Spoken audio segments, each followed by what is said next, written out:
राज्यातील रखडलेल्या पोलीस भरतीला अखेर मुहूर्त लागले। तब्बल 17,471 पोलिसांची भरती होणारी पोलीस भरती 100% करण्यास वित्त विभागाने मंजुरी दिली। यात पोलीस शिपाई, बँड्समॅन, पोलीस शिपाई चालक, सशस्त्र पोलीस शिपाई आणि कारागृह शिपाई अशी 17,471 पोलिसांच्या पदांची भरती केली जाणार आहे। यावेळी उपमुख्यमंत्री देवेंद्र फडणवीस म्हणाले, पोलीस भरती परीक्षा एजन्सीकडे दिली असून यात अनुचित प्रकार होऊ नये म्हणून जामर बसविण्याचा प्रायोगिक तत्वावर वापर करण्यात येतोय।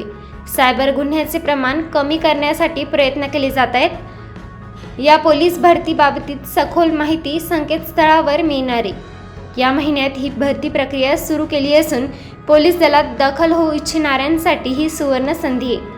राज्यात सध्या पोलीस दलात मनुष्यबळाची कमतरता भासते, तर याचा परिणाम पोलीस यंत्रणेवर होत असल्याने मनुष्यबळाची मागणी लक्षात घेऊन ही भरती केली जाणार आहे। तर राज्य सरकारच्या इतर विभागांना फक्त 50% भरती करता येत होती, मात्र सरकारने पोलीस खात्यात यावेळी 100% पदभरतीला मंजुरी दिली आहे।